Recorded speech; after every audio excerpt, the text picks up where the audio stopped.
আমাদের পঞ্চম জ্যোতির্লিঙ্গ দর্শন। কতদিনের স্বপ্ন, কত পথের ডাক। ডাকে যখন বাবা, তখন পথ নিজেই খুলে যায়। সব ইচ্ছা, সব কষ্ট, সব প্রার্থনা নিয়ে যখন তার দরবারে দাঁড়াই, তখন শুধু একটাই অনুভূতি, এ যেন নিজেই ডাক দিয়েছেন বাবা বৈদ্যনাথ ধামের মহাদেব। 300 টাকা দিয়ে ভিআইপি আনে টিকিট কাটলাম। এখানে লাইনের না প্রবলেম আছে, কিন্তু দরকার নেই জিনিসটা। মানে মনে হয় যেন আমাদের এখানে দুর্গা পুজো যেমন পুজোর সময় লাইন করা হয়, এখানেও সেরকম ইচ্ছা করে লাইন করানো। অসাধারণ পুজো দিয়েছি। বাবার স্বর্গযাত্রা দ্য হ্যাপি জার্নি চ্যানেলের একটা নতুন ভিডিওতে তোমাদের সবাইকে স্বাগত। আমি এখন আছি ডানকুনি স্টেশনে, বাজে 10:30। ডানকুনি থেকে আমি ধরবো Puri Patna express 03229 train number. এটা ডানকুনিতে আসে এই 12:30 আর যোশীদি নামাবে আমাদের সকাল 5:10। 2 ঘন্টা ট্রেন লেট। 12টায় আসার কথা, 12:20। আচ্ছা বলো। কালকে অফিস থেকে বাড়ি থেকে ঢুকেছি 11টা বাজে। এই জোরে বলো না, শুনতে পাবেন। কালকে অফিস থেকে বাড়ি ঢুকেছি 11টা বাজে। সকালে উঠেছি 7টার সময়, থেকে অফিস করে এখানে এসেছি 9:30, 9:30 10টা। মানে ডানকুনিতে এসছি 9:30টায় অফিস করে গাড়ি থেকে 9:30 থেকে 10টা, তারপর 10টা থেকে এখানে বসে দুজনে হয়ে গেছে, সব ফুলে গেছে। এখন বাজে 1:30, 1:30। দেখি আমাদেরটা নাকি, আমাদেরটা না, এখনো দেখাচ্ছে প্রায় 40 মিনিট লেট। দেখি কখন আসে। এখানে বসে বসে মশা কামড় খেয়ে আমার 3 লিটার রক্ত চলে গেল। এখনো ট্রেনের দেখা নেই। কটা বাজে তোমাদের দেখাচ্ছি, দাঁড়াও। 2:23 বাজে এখন।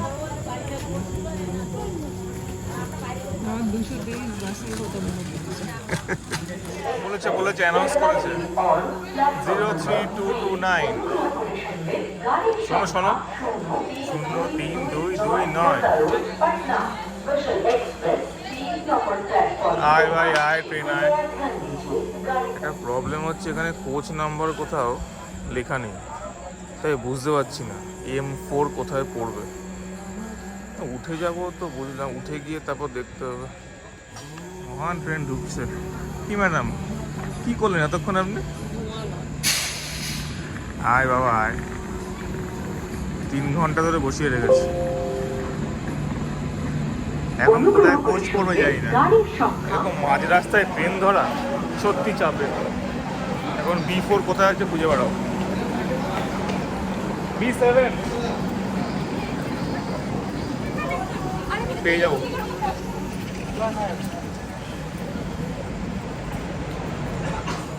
মাঝ রাস্তা থেকে ট্রেনে উঠলে এরকমই হয়।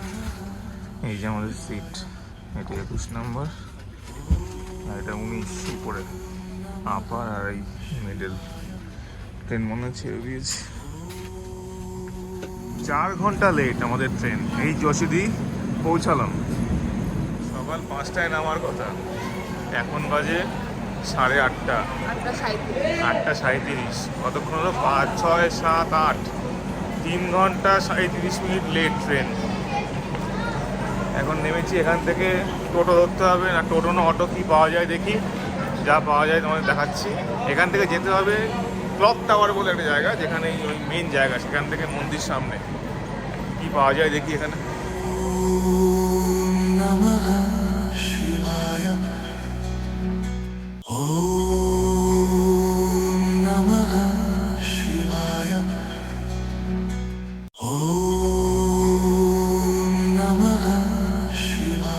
স্টেশন থেকে বেরিয়ে ডান দিকে আসবে। ডান দিকে আসলে এখান থেকে লোকাল অটো টোটো পেয়ে যাবে। আর বাঁদিকে গেলে তোমাদের রিজার্ভ করে যেতে হবে। সেখানে 150 টাকা করে চাইছে রিজার্ভ করে। এখানে দেখি কত করে চায়, কম হয় নাকি। স্টেশনের বাইরেই প্রচুর খাওয়ার দোকান টোকান আছে, এখানে খাওয়া দাওয়া করতে পারো তোমরা। যদিও আমাদের সকাল 5টায় আসার কথা ছিল, কিন্তু এখন আছে 9টা। একবারে হোটেলে যাই, হোটেল খুঁজি আগে, তারপরে দেখছি। এখান থেকে পাবলিক নেমে টোটো পেয়ে গেছি, 20 টাকা করে নেবে। আর রিজার্ভ করে যাও, এখান থেকে চাইছে 120 টাকা। 20 টাকাই ভালো, কিছুক্ষণ বসতে হবে, লোক না হলে ছাড়বে না, বসে নি একটু। দুজনের লাগবে 40 টাকা, আর রিজার্ভ করে গেলে 120 টাকা। যেতে এখান থেকে লাগবে, যা আমি শুনেছি 20 মিনিট। দেখি কতক্ষণ লাগে, তোমাদের জানাচ্ছি।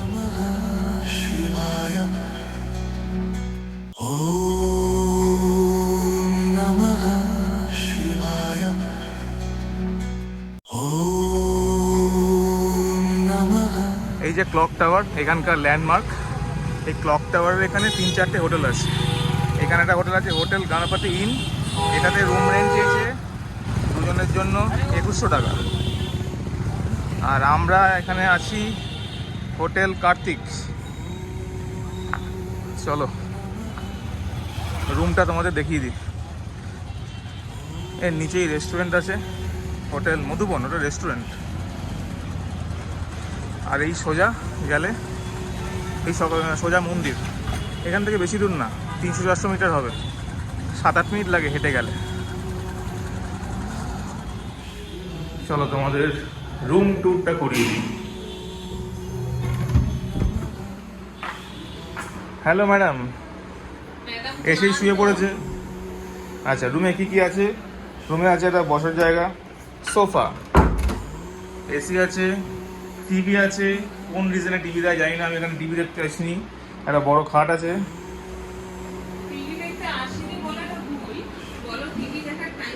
টিভি দেখার টাইম থাকে না, এটা আমি বিধ্বস্ত। আমি 4 ঘন্টা ট্রেন লেটের পরে। বাথরুমটা একবার দেখিয়ে দিই। বড় বাথরুম আছে, বাথরুমে একটি আয়না, গিজার আছে, পটি করার জায়গা। ভালোই, বাথরুমটা অনেকটাই বড়। এই রুমটা আমাদের পড়েছে 1700 টাকা, 1700। এখানে এসেই বুক করেছি, ফিক্সড প্রাইস, কোনো বার্গেনিং হয়নি। 1700 টাকার রুম।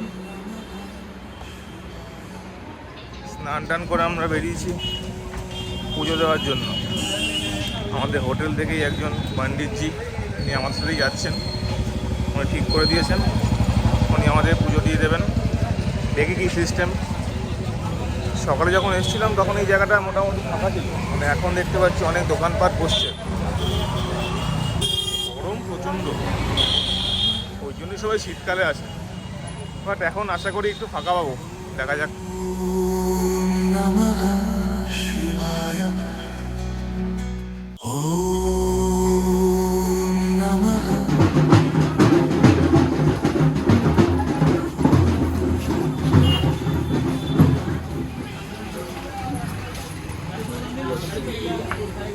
আমাদের পণ্ডিতজি একটা দোকান দেখিয়ে দিল, সেখানে চটি রেখে দিয়েছি। এখন যাচ্ছি। এই অল্প প্যারা প্রসাদ নিয়েছি, এটা হয়তো উনি ছুঁয়ে দেবেন, এরকম কিছু একটা। আর বাবার মাথায় জল টল ঢালার ব্যবস্থা উনি করে দেবেন। এখন গিয়ে দেখতে হবে কী ব্যবস্থাপনা। এই জায়গাটা পুরোই বেনারসের মতো, মানে পুরোই বেনারসের মতো। এই গলি, এই দোকান, প্যারার দোকান, রাস্তা, রাস্তার পাশে এই যে চুরির দোকান।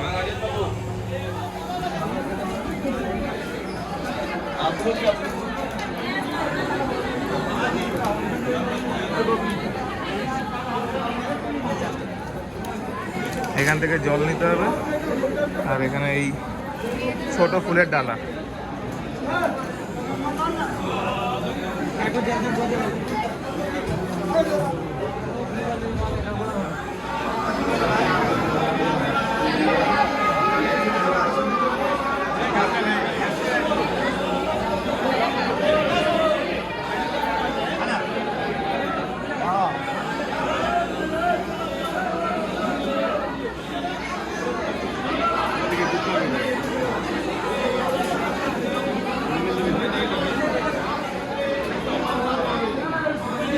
টাকা দিতে হবে?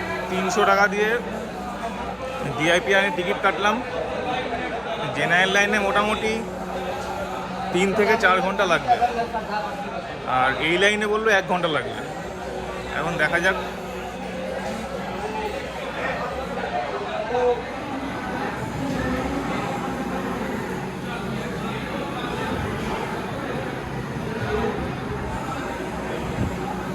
পুরো মেট্রোর মতো সিস্টেম ভাই, কার্ড দিয়ে ঢুকতে হবে, কার্ড দিয়ে বেরোতে হবে।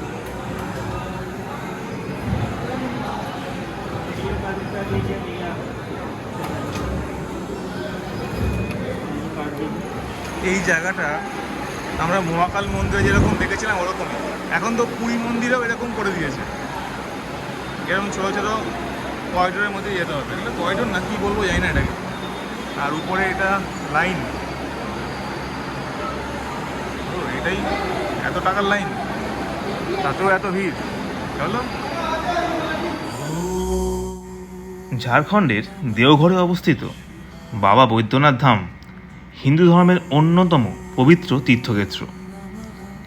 এটি ভগবান শিবের 12টি জ্যোতির্লিঙ্গের মধ্যে একটি এবং একই সাথে 51টি শক্তিপীঠের মধ্যে অন্তর্ভুক্ত। এই দ্বৈত মাহাত্ম্যই একে অসাধারণ করে তুলেছে। এখানে দেবী সতীর হৃদয় পতিত হয়েছিল, তাই এটাকে হৃদয়পীঠও বলা হয়ে থাকে।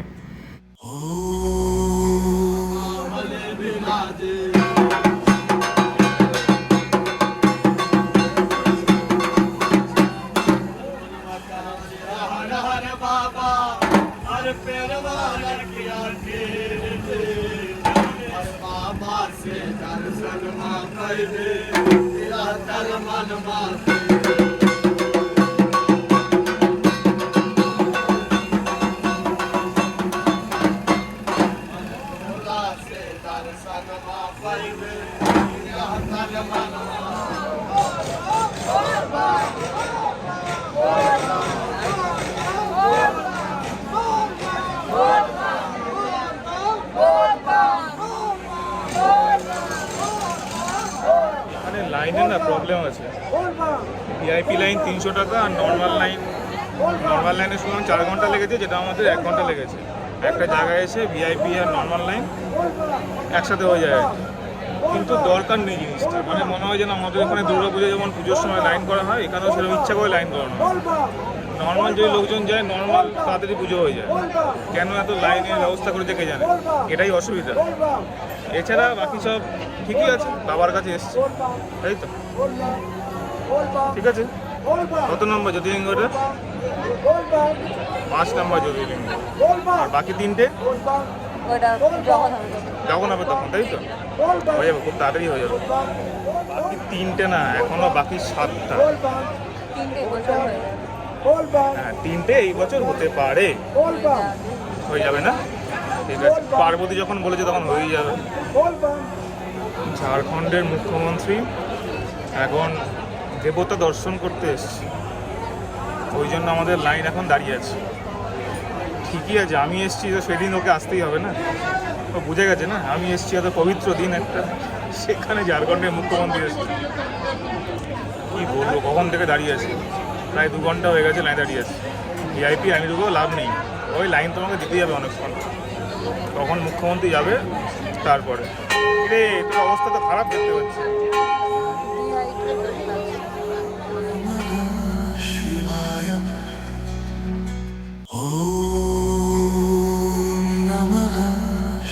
অসাধারণ পুজো দিয়েছি বাবার, ওখানে পুরো শুয়ে পড়েছিলাম, মাথা ঠেকিয়ে এসেছি, পিঠের উপর লোকজন পড়ে গেছে, যা তো অবস্থা, পুরো ভিজে গেছি, বাট খুব সুন্দর পুজো দিয়েছি, খুব খুশি হয়েছে আজকে। চলো, এই পার্বতী মাতার দর্শন করলাম, এবার একটু মন্দিরটা ঘুরে দেখি, তারপর বেরোবো বাইরে। পুরাণ মতে বাবা বৈদ্যনাথ ধামের সঙ্গে সবচেয়ে জনপ্রিয় কাহিনীটি হলো রাবণের গল্প। রাক্ষসরাজ রাবণ ভগবান শিবকে সন্তুষ্ট করতে কঠোর তপস্যা করেন। তিনি নিজের 10টি মাথা একে একে উৎসর্গ করেছিলেন। এতে সন্তুষ্ট হয়ে মহাদেব তাকে জ্যোতির্লিঙ্গ প্রদান করেন। শর্ত ছিল, সেই জ্যোতির্লিঙ্গ তিনি যখন লঙ্কায় নিয়ে যাবেন, পথে মাটিতে কোথাও রাখা যাবে না। কিন্তু দেবতাদের কৌশলে রাবণ সেই জ্যোতির্লিঙ্গ মাটিতে রেখে দিলে সেটি স্থায়ীভাবে দেওঘরেই প্রতিষ্ঠিত হয়। এই কারণেই শিব এখানে বৈদ্যনাথ নামে পূজিত হন, অর্থাৎ চিকিৎসক বা রোগ নাশক দেবতা।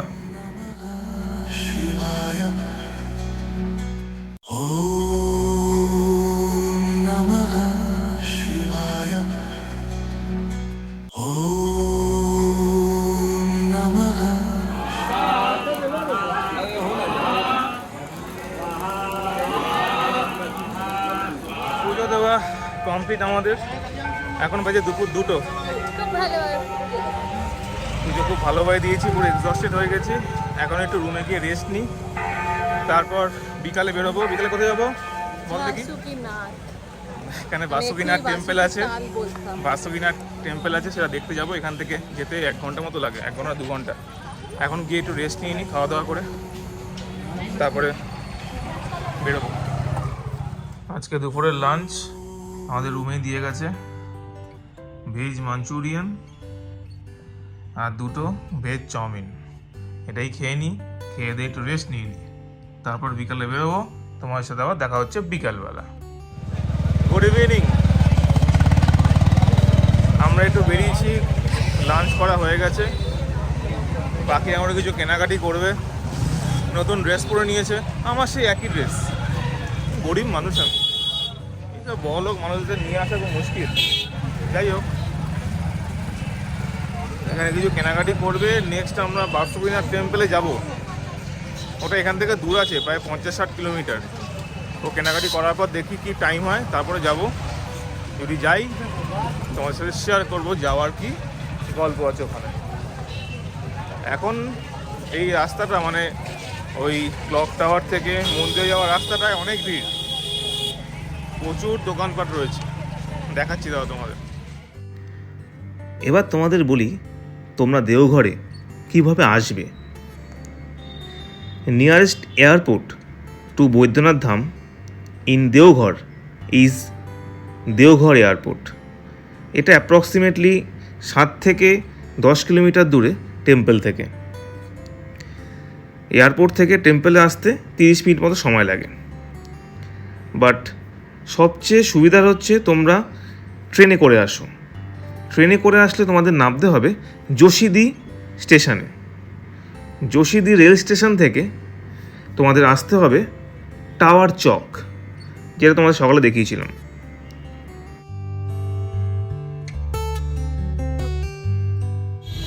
সন্ধ্যে 7টা বাজে এখন। হোটেলের নিচে একটু এসছি, ঘন্টাঘরের কাছে। এই যে ক্লক টাওয়ার। অ্যাকচুয়ালি খুঁজতে পেরেছি একটা গাড়ি।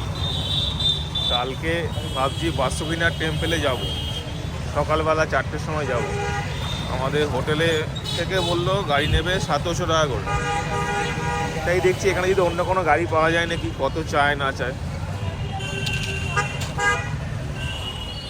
এটা আমাদের হোটেলের ব্যালকনি থেকে সামনে ক্লক টাওয়ার। নিচে সব দোকানপাট আস্তে আস্তে বন্ধ হচ্ছে, এখন রাত্রি 9টা বাজে। একটা গাড়ি বুক করে নিয়েছি, কাল সকাল 4টের সময় আসবে, আমাদের বাসুকিনাথ টেম্পলে নিয়ে যাবে, আবার আমাদের যোশীদি স্টেশনে ছেড়ে দেবে। কাল 10:43 আমাদের গাড়ি, সকাল 4টে এখান থেকে বেরোবো। সকাল 4টে উঠে তোমার সাথে কথা হচ্ছে। এখন গিয়ে শুয়ে পড়ি। আজকের মতো গুড নাইট, আবার সকালে দেখা হচ্ছে। Good morning. আমাদের গাড়ি চলে এসছে। কি স্পিড নাই, এই গাড়িটা করে যাব। চলো বাই বাই। বাবা বৈদ্যনাথ আবার আসবো। আমরা পৌঁছে গেছি বাসুকিনাথ টেম্পলে। এখানে আসতে লাগলো 1 ঘন্টা থেকে একটু কম সময় লেগেছে, 55 মিনিট 50 মিনিট লেগেছে। সকাল সকাল আসলে রাস্তা ফাঁকা থাকে, তাড়াতাড়ি চলে আসতে পারবে। এখন গিয়ে তাড়াতাড়ি মন্দিরটা দর্শন করে নিই বাবাকে।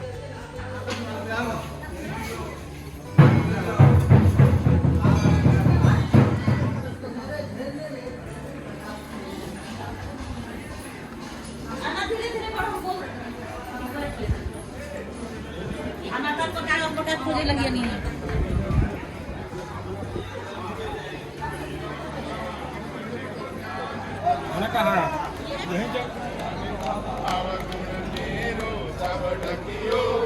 सब अपराध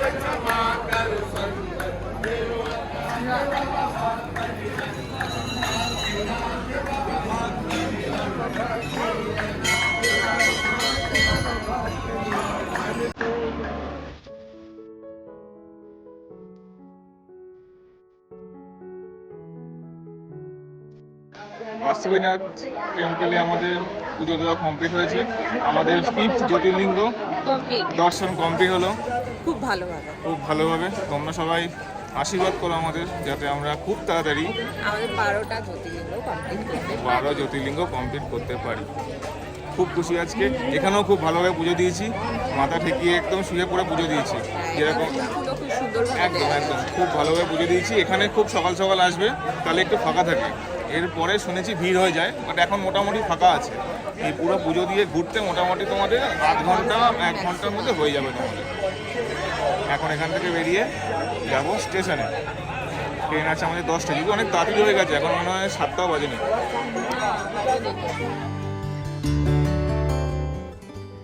এই বাসুকিনাথ মন্দিরের সাথে জড়িয়ে আছে এক গভীর আধ্যাত্মিক অনুভূতি। এখানে মহাদেব যেন আরও কাছের, আরও আপন। প্রচলিত বিশ্বাস অনুযায়ী বাবা বৈদ্যনাথ ধামের দর্শনের পর ভক্তরা যদি বাসুকিনাথ মহাদেবের দর্শন না করেন, তবে সেই পুজো অপূর্ণ থেকে যায়। তোমরা দেখলেই বুঝতে পারবে বাসুকিনাথ মন্দিরটি তৈরি হয়েছে অনেকটাই বাবা বৈদ্যনাথ ধামের আদলে। বাবা বৈদ্যনাথ ধামের মধ্যে যেরকম অনেক মন্দির রয়েছে, ছোট ছোট প্রায় 22টি মন্দির রয়েছে কিন্তু বাবা বৈদ্যনাথ ধামের মন্দিরের ভিতরে, তেমন এই বাসুকিনাথ মন্দিরের ভিতরেই অনেকগুলো ছোট ছোট মন্দির রয়েছে। তার মধ্যে প্রধান হচ্ছে দেবী পার্বতীর মন্দির।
शिवाजी के रूप निरखता त्रिभुवन मोहि ओम हर हर हर।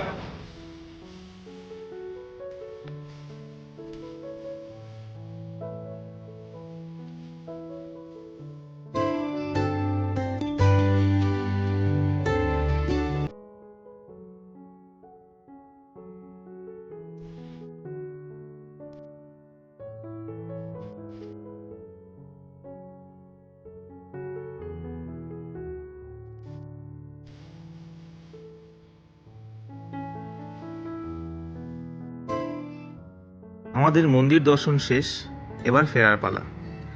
আমরা যে গাড়িটা বুক করেছিলাম তাকে বলা ছিল বাসুকিনাথ মন্দির থেকে আমাদের সোজা জাসিদি রেল স্টেশনে নিয়ে যাবে।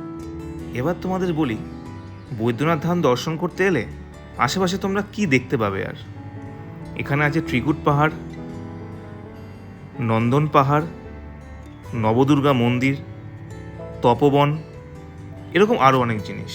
আমাদের 8:15-র মধ্যে স্টেশনে নামিয়ে দিয়েছে গাড়ি। তারপরে একটু খাওয়া দাওয়া করেছি, লুচি খেয়েছি, পুরি খেয়েছি।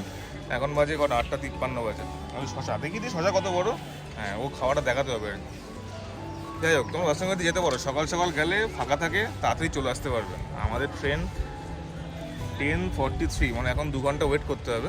কোনো অসুবিধা নেই। চলো, ভিডিও এখানেই শেষ করছি। দেওঘর সিরিজ যদি তোমাদের ভালো লাগে, please like, share and subscribe our channel Shubha Yatra, the happy journey.